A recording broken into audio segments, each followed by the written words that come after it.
Apóstolos, capítulo 18, nós veremos hoje do versículo 1 ao versículo 22, o estudo de número 36, no livro de Atos dos Apóstolos. Vamos orar ao Senhor mais uma vez. Pai amado, nós, nesse instante, primeiramente agradecemos ao Senhor por tudo que o Senhor tem feito, por todas as bênçãos do Senhor derramadas sobre nós. E, ó Deus, nesse reconhecimento e gratidão ao Senhor, também reconhecemos o nosso pecado, a nossa pecaminosidade, as nossas iniquidades. Pedimos ao Senhor que tenha misericórdia de nós e nos perdoe. E agora, Senhor, quando meditaremos na Tua Palavra, Senhor, que as lições, as aplicações que a Tua Palavra tem para nós, que o Teu Santo Espírito aplique a mesma em nosso coração, que tenhamos o olhar aberto, o coração receptivo, ó Deus, para a Tua Palavra, e assim possamos ser instruídos, direcionados pela mesma. Em nome de Cristo Jesus, nosso Senhor e Salvador, nós oramos. Amém. Nós leremos o texto bíblico, de acordo com a exposição. Então, nesta última etapa da segunda viagem missionária de Paulo, Paulo plantou a igreja na cidade de Corinto, conforme nós podemos ver lá em 1 Coríntios capítulo 3, versículo 6. Ali em Corinto, Paulo mais uma vez enfrentou dificuldades na obra do Senhor, mas também experimentou o que nós tomaremos como tema da nossa meditação hoje, o revigoramento espiritual. Deus revigorou as forças de Paulo ali, no meio dessa luta, enquanto ele estava ali, lutando, plantando aquela igreja, durante o tempo que ele passou ali. Deus promoveu então algo maravilhoso na vida de Paulo. Como Deus revigora espiritualmente os seus servos? Nós veremos aqui que ele emprega alguns meios importantes.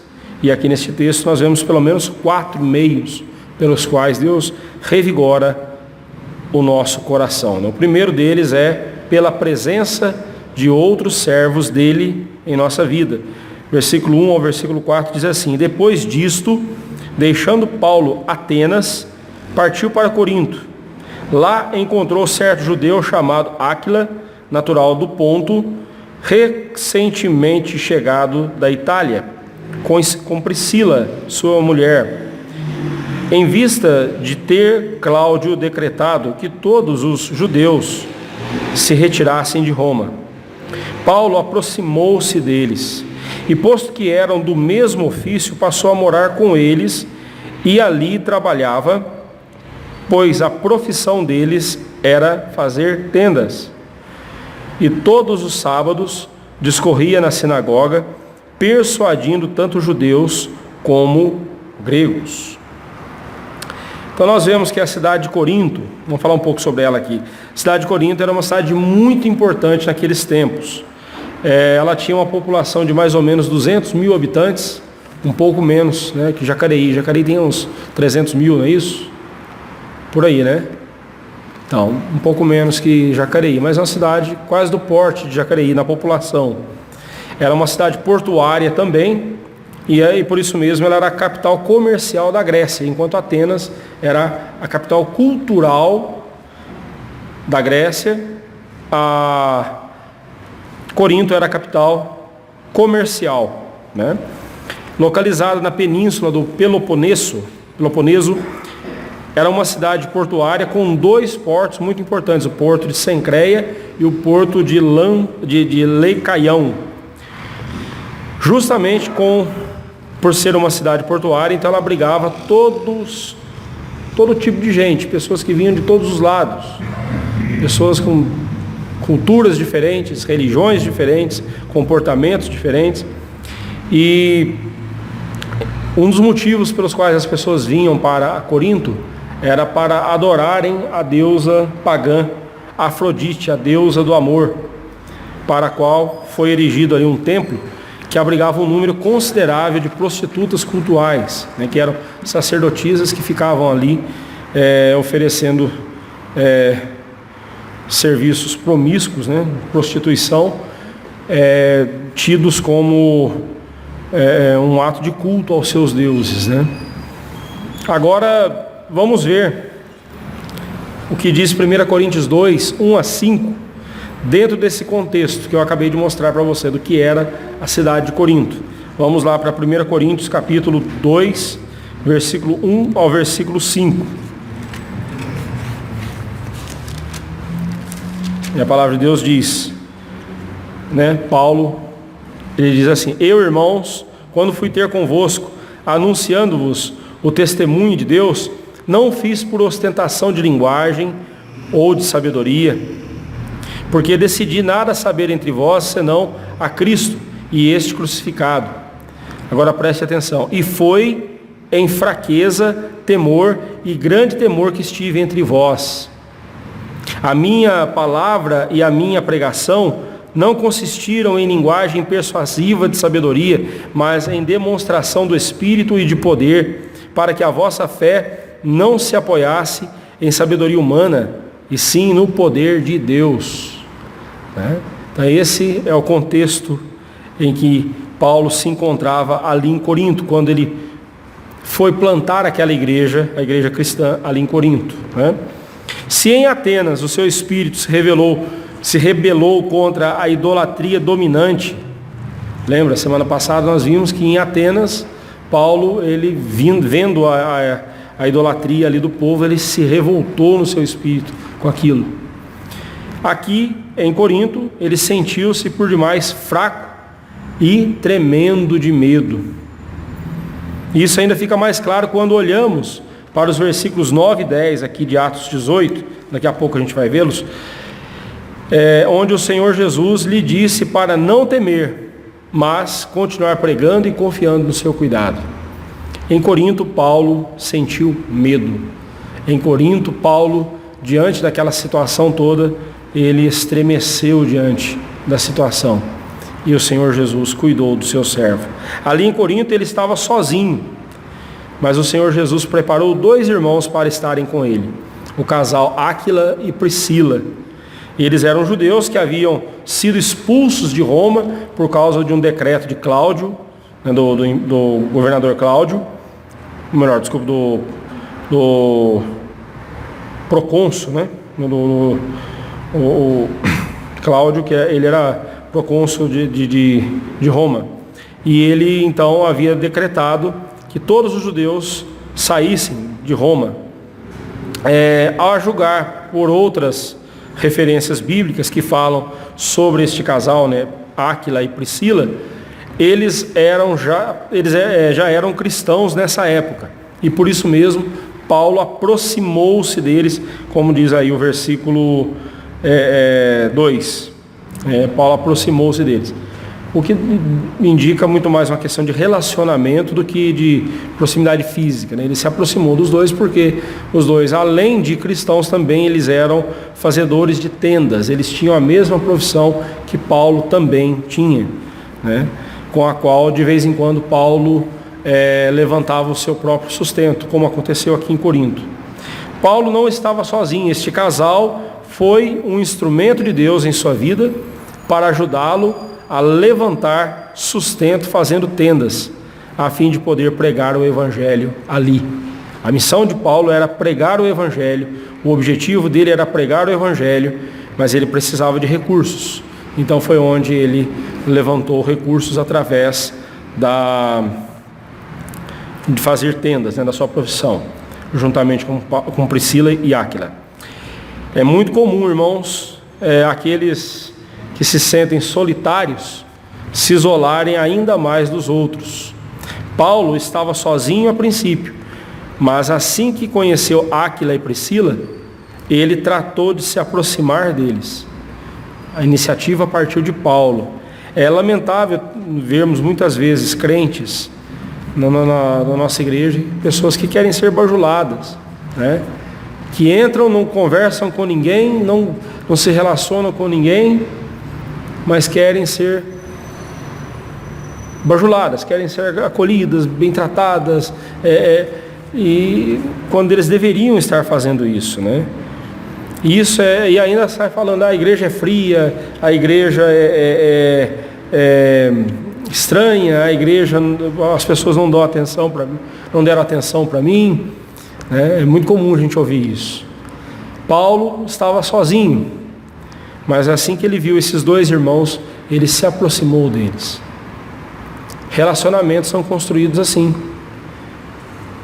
Se você quer construir um relacionamento com uma pessoa, dê você o primeiro passo, dirija-se a essa pessoa, né? Aproxime-se.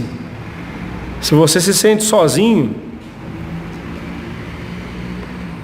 dê o primeiro passo, relacione-se com as pessoas, né?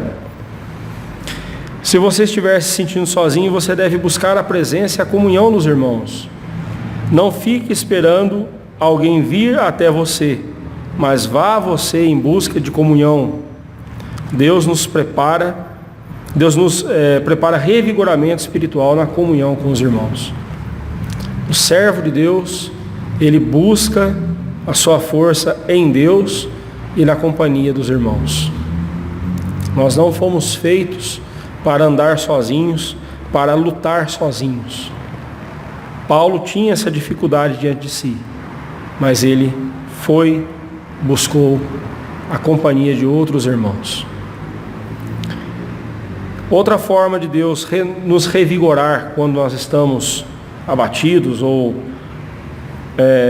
temerosos é pelo surgimento dos frutos do trabalho. Surgimento de frutos do nosso trabalho.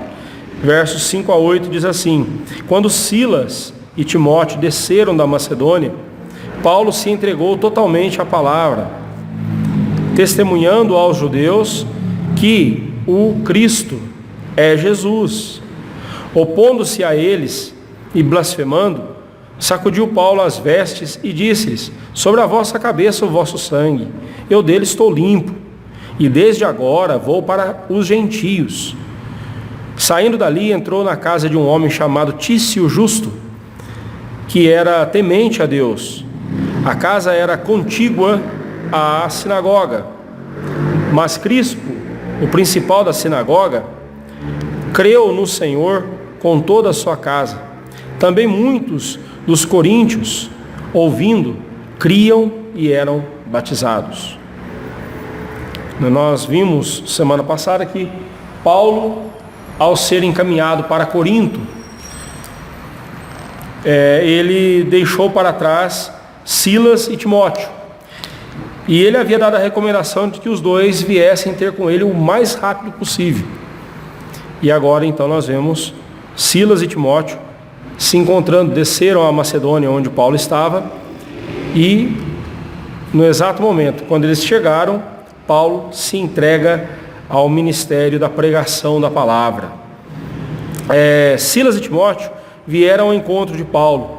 Estes trouxeram notícias das igrejas da Macedônia e do franco crescimento das mesmas, apesar de estarem em meio a tribulações.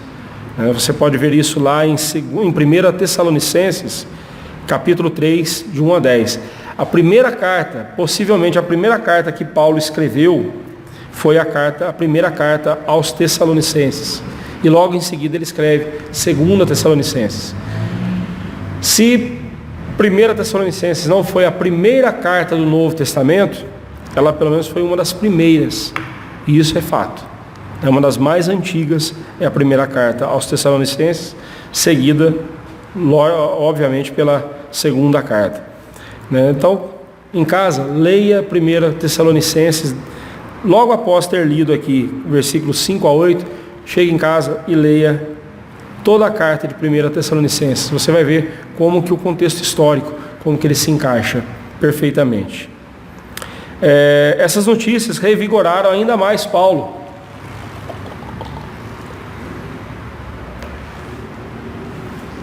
Paulo, quando soube do desenvolvimento e do crescimento daqueles irmãos das igrejas da Macedônia, então ele ficou ainda mais animado. E a Bíblia diz que ele se entregou totalmente à palavra, testemunhando aos judeus que o Cristo é Jesus. Lembre-se que Cristo é um título, né? É o Messias, Jesus é o Messias. Então, ele estava mostrando para os judeus que o Messias era Jesus de Nazaré, aquele Jesus que eles crucificaram. Ele deixou o ofício de fazer tendas e dedicou-se à pregação da palavra aos judeus que ali viviam. Mas eles, os judeus, resistiram à pregação do Evangelho, desdenharam, e eles não creram que Cristo, que o Messias, que Deus havia enviado, era aquele humilde carpinteiro lá da Galileia, Jesus. Eles não creram. Por isso, então, se levantaram contra Paulo com blasfêmias. A isso Paulo sacudiu as suas vestes, gesticulando, assim mostrou o seu rompimento com eles e advertindo-lhes de que havia cumprido o seu papel ali como pregador do Evangelho. Jesus uma vez falou sobre lançar pérolas a porcos. E nós devemos tomar muito cuidado com isso, porque às vezes nós tendemos a ser muito rápidos em dizer quem é porco. E aí a gente para de pregar o Evangelho para aquelas pessoas. Aqui, nesse exemplo de Paulo, nós temos uma orientação sobre isso. Quando é que nós devemos deixar de pregar o Evangelho a uma pessoa? Paulo estava anunciando Jesus aos judeus. Primeiramente, ele sempre fez isso. E onde ele chegava, ele buscava uma sinagoga e ali então ele falava aos judeus, aos seus irmãos compatriotas. Ele pregava para eles primeiro, depois ele se dirigia aos gentios. Ali falando com os judeus, eles zombaram de Paulo, passaram a ridicularizar o Senhor Jesus e a blasfemarem contra o nome de Cristo. Olha lá, opondo-se eles e blasfemando. Então blasfemaram de Jesus. Aí Paulo faz um gesto que naquela época eles sabiam muito bem o que significava. Hoje para nós talvez não saberíamos se a Bíblia não dissesse. Ele sacudiu o pó dos seus pés. Foi isso que o Senhor Jesus mandou os 70, quando ele mandou os 70 pregarem, e ele falou a mesma coisa, deu a mesma ordem. Se aceitarem vocês preguem, senão, se recusarem, ao saírem daquela aldeia, vocês sacudam o pó da sua sandália e digam: do sangue de vocês estamos inocentes. Fizemos a nossa parte. Fizemos a nossa parte. Então aqui nós temos um indício. Quando é que nós devemos parar de evangelizar uma pessoa? Quando essa pessoa não só se mostra fechada ao Evangelho, como também blasfema de Cristo.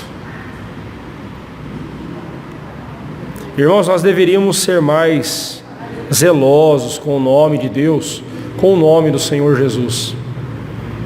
Nós deveríamos ser mais criteriosos. Deveríamos mostrar para os ímpios que nós jamais concordaremos com a insolência deles, com a irreverência deles para com o nome de Deus. E se eles zombam do nome de Deus, nós não faremos parte disso, nós não tomaremos assento com eles nesse pecado. E o simples fato de nós nos afastarmos deles, sairmos de perto deles, nós já mostraremos para eles a gravidade do pecado deles e a iminente condenação que pode vir sobre eles. Então aqui nós temos uma orientação clara. Quando é que nós podemos dizer: não vou jogar mais pérola para porco, eu não vou mais pregar o Evangelho para essa pessoa.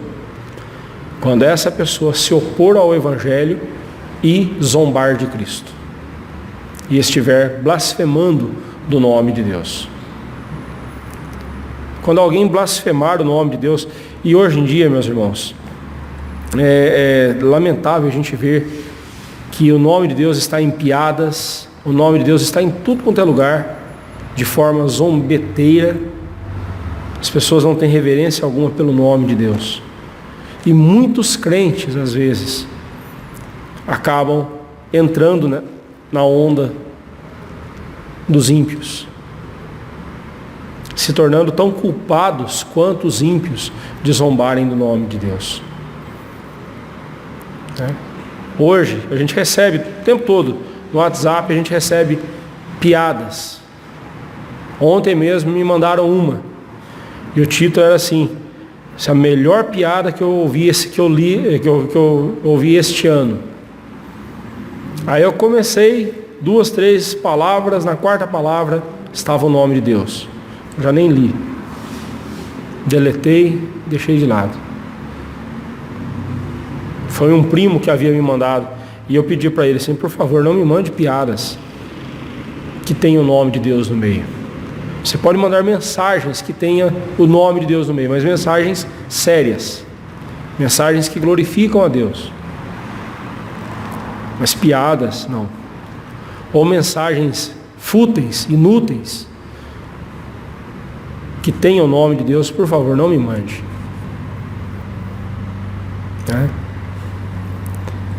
Agora você começa a entender porque eu tenho poucos amigos, né?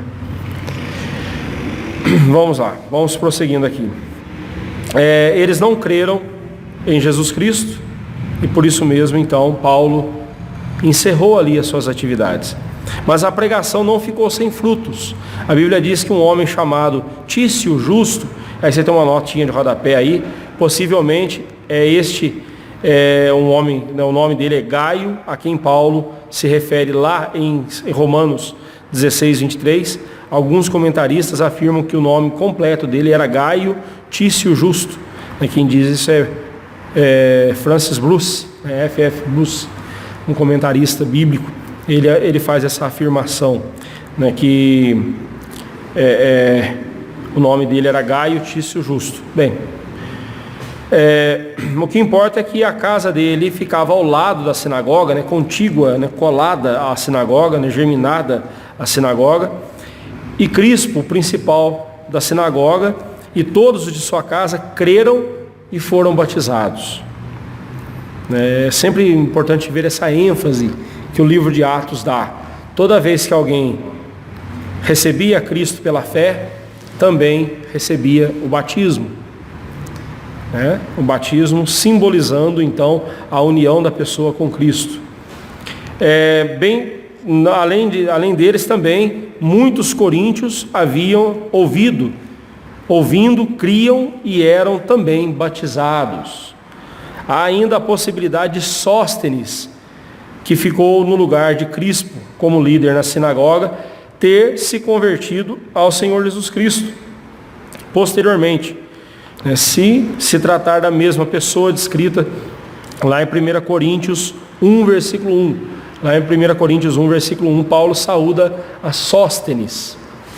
Será que era o responsável pela sinagoga que ficou no lugar de Crispo depois da conversão de Crispo? Pode ser, O que nos importa saber aqui é que houve muitas conversões a Cristo ali em Corinto. Fato este que com certeza contribuiu para revigorar o coração do apóstolo. Pregando o Evangelho, não desanime, pois no devido tempo Deus fará com que os frutos apareçam. Muitas vezes você será acometido por um desânimo terrível, pois apesar de pregar, ensinar e se dedicar à obra da pregação do Evangelho, você não verá uma conversão sequer. Porém, tempos depois, você ouvirá alguém comentando que aquele trabalho que você realizou, Deus o fez frutificar. Isso será revigorante. Isso já aconteceu comigo algumas vezes. É maravilhoso. Às vezes a gente acha que não está surtindo efeito nenhum o trabalho da gente, né? E no nosso trabalho como pastor, especialmente, é um trabalho muitas vezes silencioso. A gente só vai ver o resultado disso alguns anos ou muitos anos depois, né? Mas é tão gostoso quando a gente fica sabendo, olha, lembra daquele fulano por quem a gente orava e a gente pregou o evangelho para ele? Lembra? Pois é, hoje ele está firme na igreja, converteu-se a Cristo Jesus, está firme na igreja. É gostoso ouvir isso, porque isso mostra para nós que não, ainda que dependa de nós lançarmos a semente, né, a semente tem que ser lançada, e quem lança somos nós. Nós é quem lançamos a semente da palavra. Mas não depende de nós fazer a semente germinar, depende de Deus. E quando a semente germina, a nova plantinha nasce, né? Essa é a palavra, esse é o significado da palavra neófito. Neófito significa planta nova, né? Quando Paulo fala lá em 1 Timóteo, né, que o bispo na igreja, ele não pode ser neófito, ou seja, não pode ser novo na fé, não pode ser plantinha nova, né? Mas nasceu a plantinha, aí vem o nosso cuidado, depende de nós cuidarmos, estar ali sempre amparando, cuidando, adubando, regando, mas o crescimento quem dá é Deus. E quando a planta cresce e começa a frutificar, não depende de nós os frutos, depende do Espírito Santo fazer os frutos aparecer na vida daquela pessoa. Mas aí depende de nós cultivarmos os frutos. Isso é maravilhoso, saber que, como Paulo vai dizer mais à frente, nós somos cooperadores de Deus. Nós não salvamos pecadores, mas Deus nos permite cuidar de pecadores salvos, né? Nós não salvamos pecadores, mas nós anunciamos aos pecadores a salvação. E se eles, pela graça de Deus, são convertidos, no tempo de Deus, do jeito, quando Deus quiser, os frutos surgirão e deverão ser cultivados para a glória do Senhor, né? E assim Deus revigora o nosso coração, né? Revigora a nosso ânimo. Outra maneira pela qual Deus revigora espiritualmente o nosso coração é pela sua promessa de proteção. Os versículos 9 a 18 dizem assim: Teve Paulo durante a noite uma visão em que o Senhor lhe disse: Não temas, pelo contrário, fala e não te cales, porquanto eu estou contigo, e ninguém ousará fazer-te mal, pois tenho muito povo nesta cidade. E ali permaneceu 1 ano e 6 meses, ensinando entre eles a palavra de Deus. Quando, porém, Gálio era procônsul da Acaia é a Grécia, né? Outro nome para a Grécia antiga. Levantaram-se os judeus concordemente contra Paulo e o levaram ao tribunal, dizendo: Este persuade os homens a adorar a Deus por modo contrário à lei. Ia Paulo falar quando Gálio declarou aos judeus: Se fosse com efeito alguma injustiça ou crime de maior gravidade, ó judeus, de razão seria atender-vos. Mas se é questão de palavra, de nomes e da vossa lei, tratai disso vós mesmos. Eu não quero ser juiz dessas coisas. E os expulsou do tribunal. Então todos agarraram Sóstenes, o principal da sinagoga, e o espancaram diante do tribunal. Gálio, todavia, não se incomodava com estas coisas, mas Paulo, havendo permanecido ali ainda muitos dias, por fim, despedindo-se dos irmãos, navegou para Síria, levando em sua companhia Priscila e Áquila, depois de ter raspado a cabeça em Cencreia, porque tomara voto. Então, apesar presença dos irmãos e das muitas conversões decorrentes do seu trabalho, de alguma forma ainda o coração de Paulo estava temeroso. Certamente ele estava o tempo todo sob ameaças, né? O tempo todo ele estava sendo ameaçado. Mas o Senhor Jesus sabe confortar e encorajar o coração de seus servos. Uma noite, o Senhor Jesus, numa visão, apareceu a Paulo e lhe ordenou. Observe que Jesus não deu um conselho para Paulo, ele deu uma ordem. Não temas, pelo contrário, fala e não te cales. Em outras palavras, ele estava dizendo para Paulo o seguinte: não feche a sua boca, não deixe de pregar o Evangelho. Aqui me vem aquela frase, né, aquele versículo em que Paulo diz assim: ai de mim se não pregar o Evangelho. Ai de mim se não pregar o Evangelho. Depois de ter sido diretamente intimado pelo Senhor Jesus, de ter sido comissionado diretamente pelo Senhor Jesus e ordenado pelo Senhor Jesus a não ter medo, a não se calar e a pregar o Evangelho, Paulo sabia muito bem que se ele deixasse de fazê-lo, ele estaria incorrendo em grave pecado. Ai de mim se não pregar o Evangelho. Nós não recebemos uma visão e o Senhor Jesus nessa visão nos ordenou a pregar o Evangelho. Mas com igual autoridade ou muito maior autoridade, nós temos aqui na palavra dele essa ordem de ir por todo mundo e pregar o Evangelho a toda criatura. Nós não temos o direito de deixar de pregar o Evangelho. O apóstolo não deveria deixar-se vencer pelo medo e também deveria continuar pregando. Os cidadãos de prestígio de Corinto, né, os nobres ali, o desprezavam por ser ele um fazedor de tendas, o que o colocava quase no nível de um escravo, né? Era uma profissão bem desprestigiada, né? Era uma profissão bem até mesmo ridicularizada, né? Os judeus o odiavam por causa do Evangelho. Então veja bem, para todos os lados que Paulo olhava, ele via inimigos, ele via pessoas com olhares maldosos em relação a ele, né? Mas junto com a ordem veio também a promessa de proteção. O Senhor Jesus disse: porquanto eu estou contigo e ninguém ousará fazer-te mal. Ali em Corinto, né?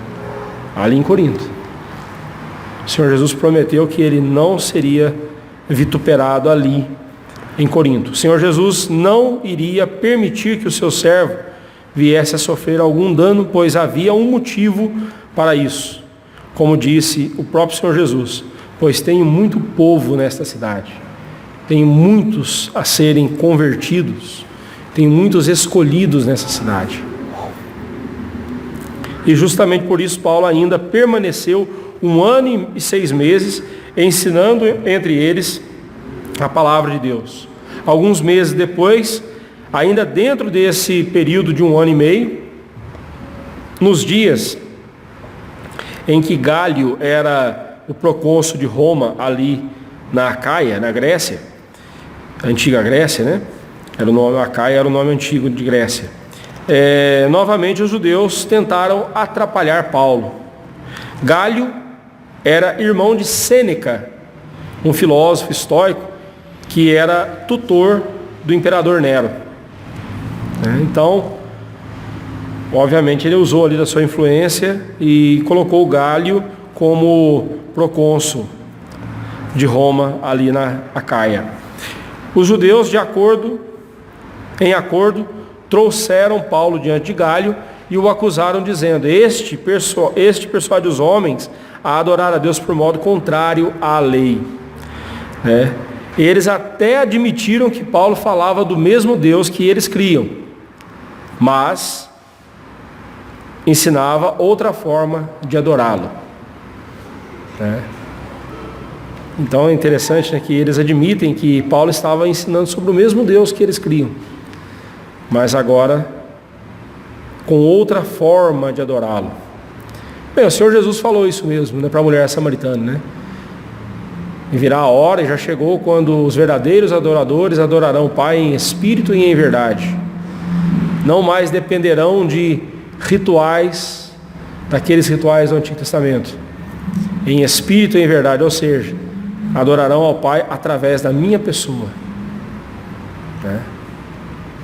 Adorar a Deus em espírito e em verdade, é claro, tem a ver com sinceridade, com devoção,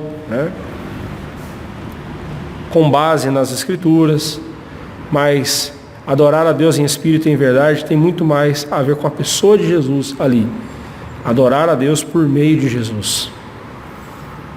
E era isso que Paulo estava ensinando. Estava falando sobre Jesus. E os judeus, então, usaram dessas palavras de Paulo e distorceram essas palavras para trazer uma acusação infundada.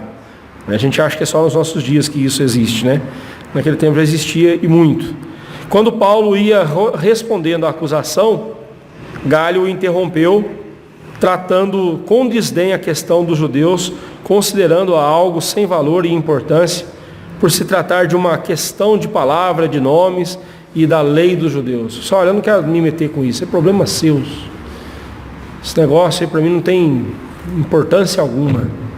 Tanto faz o jeito que vocês adoram, como o que Paulo está mandando vocês fazerem.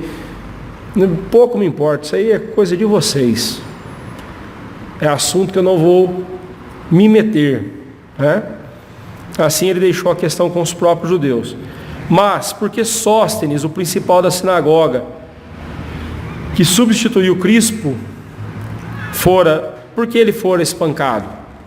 É interessante que o texto aqui diz que assim que Galho deu essa resposta, eles se voltaram e pegaram Sóstenes e espancaram Sóstenes. Mas por quê?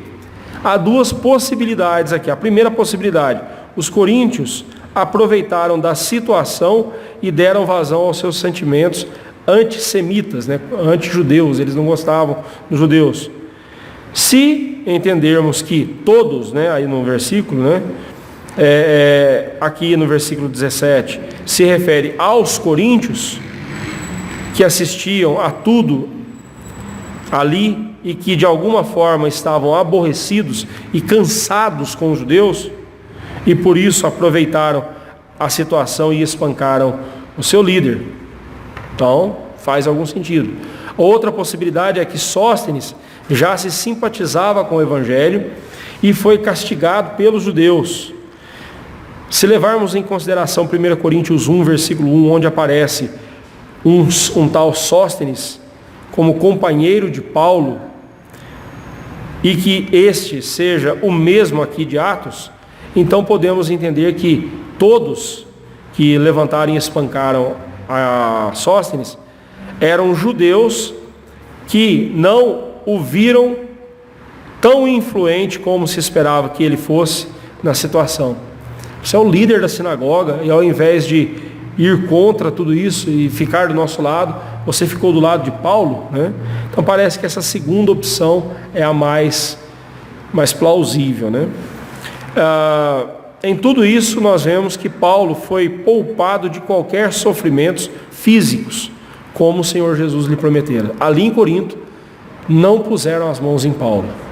Não puderam fazer nada contra Paulo, fisicamente falando, No versículo 18, vemos que Paulo, antes de chegar na Síria, estando ainda em Cencreia é Corinto, É uma região ali de Corinto, raspou o cabelo em cumprimento a um voto que fizera a Deus.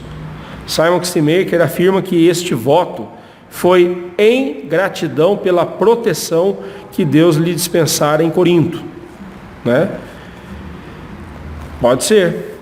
Trata-se do voto de Nazireu, aquele voto que Sansão fez, ou deveria ter mantido, que os pais de Sansão fizeram, no qual, após o corte do cabelo, um sacrifício deveria ser oferecido em Jerusalém após 30 dias. Então, a pessoa que fazia o voto de Nazireu, por algum motivo, tinha algum motivo diante de Deus, ele fazia o voto. Quando chegava a hora de cumprir o voto, ele rapava o cabelo, ficava totalmente careca, e levava o seu cabelo e queimava o seu cabelo na presença do Senhor. Era uma forma de sacrifício, né, de oferta, né? Assim era a lei do nazireado. E tinha outros detalhes, né? Por exemplo, Sansão não podia tocar, o nazireu não podia tocar em cadáveres, não podia, em alguns casos, não poderia se casar. Também às vezes e quase sempre envolvia não beber vinho. Sansão quebrou um após outro. A gente acha que Sansão, né, eu estou falando aqui de Sansão porque estava lendo sobre ele ontem, né? Sansão, a gente acha que ele perdeu a sua força quando ele cortou o cabelo. Não. O cortar o cabelo foi o último dos sinais do nazireado que ele desprezou. Ele não podia se casar e casou. A Bíblia relata pelo menos 3 mulheres que ele teve. A Filisteia, depois uma prostituta e depois a Dalila.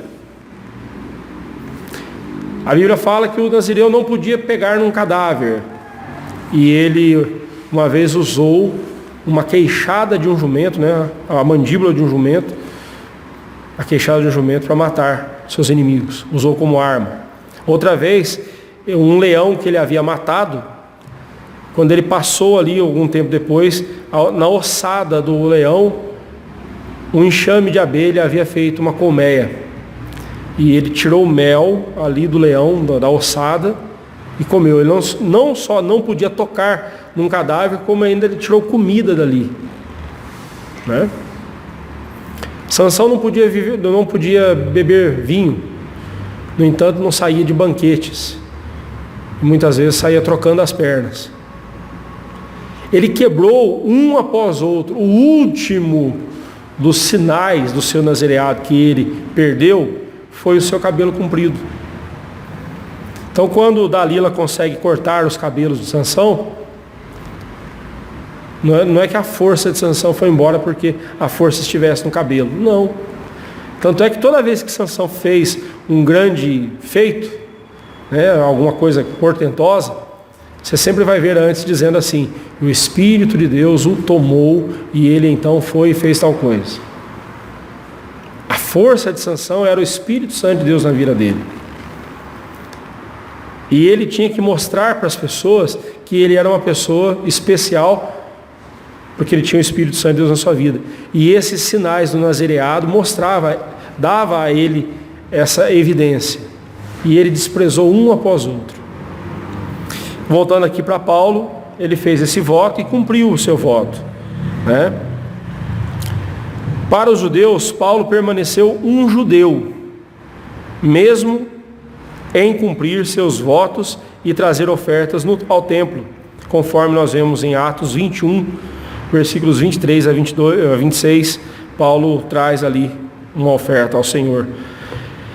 Assim, a fidelidade de Cristo pôde ser vista na vida de Paulo, ainda que este tenha sofrido oposição e acusações num tribunal. Quando Paulo, ele permaneceu, como eu disse aqui, perante os judeus, ele permaneceu como judeu, ele falou isso numa das suas cartas, né?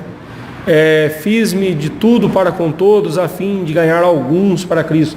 Não é que Paulo era um dissimulado, né? Estando com os judeus, ele se comportava como judeu. Estando com os gentios, ele se comportava como gentio. Não é isso.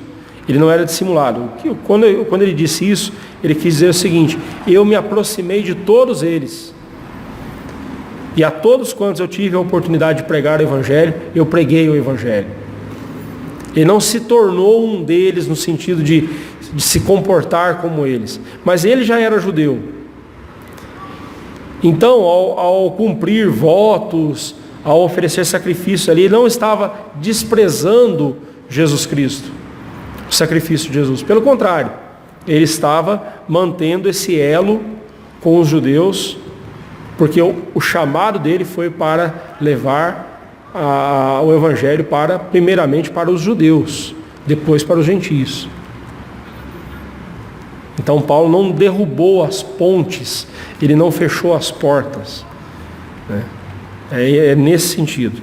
Entenda que quando Deus diz não temas, ele não está nos dando uma opção, mas sim uma ordem. Assim como ele disse para Paulo, não temas, Ele diz para nós: não temas. Portanto, deixar-se vencer pelo medo é desobediência a Deus. Já parou para você pensar nisso? Eu sei que a gente está sujeito às incertezas da vida e a gente fica com medo. E aí, o que vai ser amanhã? Aí vem o Senhor Jesus e diz: não vos inquieteis com o dia de amanhã, basta o seu dia, o seu próprio mal. Em cada dia eu cuidarei de você, não temas, eu estarei com você. Não tenha medo, eu estarei com você. E Ele nos diz isso. E se nós nos deixamos levar pelo medo, estamos desobedecendo e não estamos confiando em Cristo. Não estamos confiando em Sua palavra. Não seja complacente com o medo em seu coração.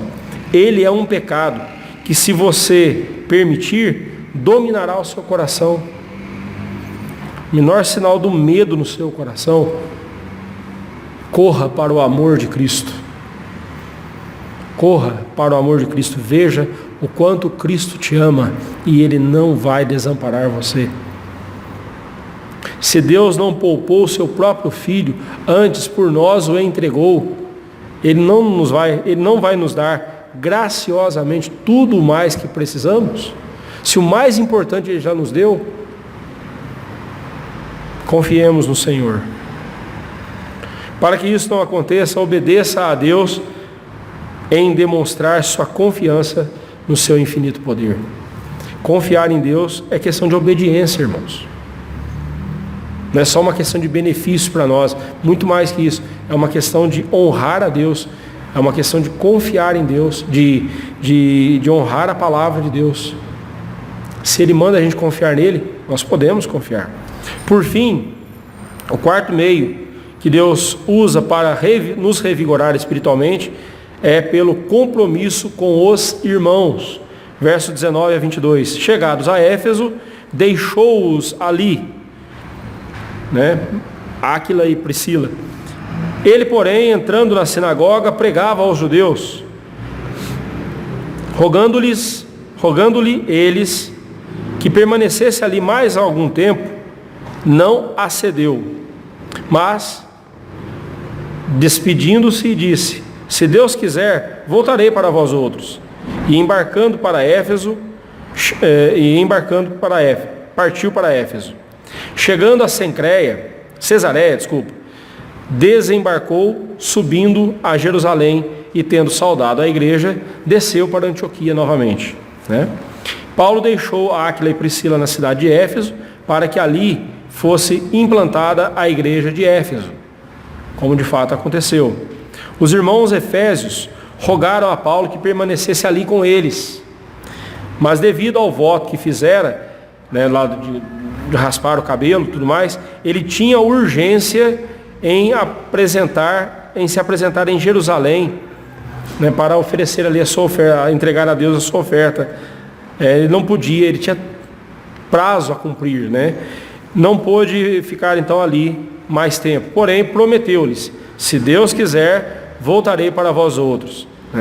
Então ele não fez também uma promessa, mas ele deixou bem claro: se for vontade de Deus, eu voltarei para vocês. Partindo de Éfeso, foi para Cesareia, subindo para Jerusalém, e depois partiu para Antioquia. Em Jerusalém e Antioquia, ele fez como de costume, a saber, encontrou-se com os irmãos, prestou relatório enquanto se preparava para a terceira viagem missionária. Então é uma prática que nós vemos os nossos missionários hoje fazerem isso. De tempos em tempos, eles voltam às igrejas e prestam relatório de tudo que eles estão fazendo lá no campo. Nós vemos o compromisso de Paulo com os irmãos em Éfeso, Jerusalém e Antioquia. Com os irmãos de Éfeso, ele havia assumido o compromisso de voltar assim que Deus permitisse. Com os irmãos de Jerusalém e Antioquia, ele tinha o compromisso da prestação de contas. Algo muito importante na nossa vida, irmãos. Prestação de contas, Todos nós temos contas a prestar. uns com os outros e com Deus especialmente. Você tem compromisso com seus irmãos em Cristo? Você preza pela comunhão com eles? Você se importa em prestar-lhes contas no que é necessário? Muitos crentes encontram-se enfraquecidos e desanimados justamente porque não dão o devido valor à comunhão com os irmãos, não demonstrando qualquer compromisso com os mesmos. Irmão, eu não conheço um crente sequer afastado da igreja que esteja fortalecido espiritualmente. Não conheço um. Todo crente que se desviou da igreja e vem com essa conversinha de que ele não precisa vir à igreja para ser crente, ele não precisa vir à igreja para adorar a Deus, ele não precisa da igreja para adorar a Deus, ele está com a vida espiritual, com a vida dele totalmente bagunçada. Não conheço um. Não conheço um que diga assim, não, depois que eu parei com esse negócio de igreja, comecei a adorar a Deus em casa, eu vi que eu não preciso dos outros para ser crente, eu sou crente ali com Deus ali e cultuo a Deus em casa, eu estou muito bem. Você vai ver a vida dele está uma bagunça, está em frangalhos. Eu não conheço um.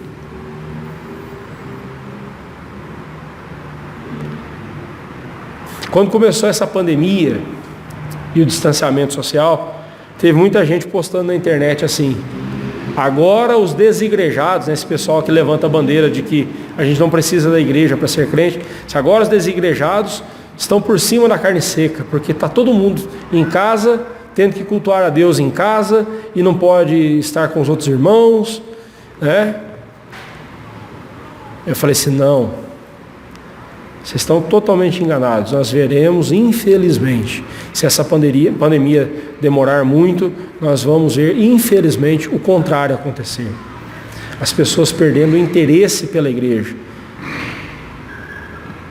Perdendo o interesse pela igreja e se afastando de Deus. Porque quem não tem interesse pelo corpo de Cristo, quem não ama a seu irmão a quem ele vê, como diz que pode amar a Deus a quem não vê?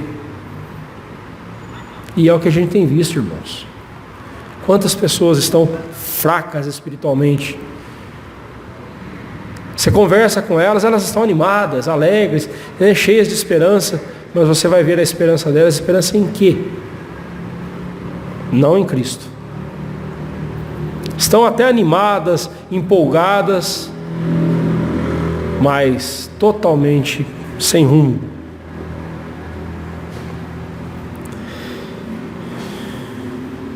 Uma coisa que você não pode esquecer é que se você não honra seus compromissos com seus irmãos, também não honrará seus compromissos com Deus. Quem não é fiel no pouco, não o será no muito. Quem não é fiel no pouco, naquilo que é mensurável, naquilo que é visível, como vai ser fiel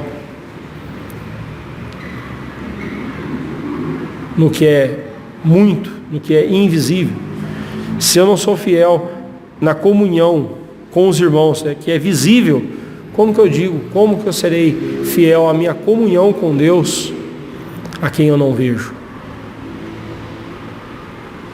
Compromisso, irmãos. Nós de tempos em tempos fazemos compromissos na igreja. No dia da nossa pública profissão de fé, depois no dia do nosso casamento, depois no dia do batismo dos nossos filhos, depois no dia da nossa ordenação, né, os que são ordenados ao oficialato. Então nós vemos de tempos em tempos, os nossos votos são renovados na presença do Senhor. Renovamos aqui os nossos votos. E como nós temos zelado e prezado por esses votos que fizemos, né?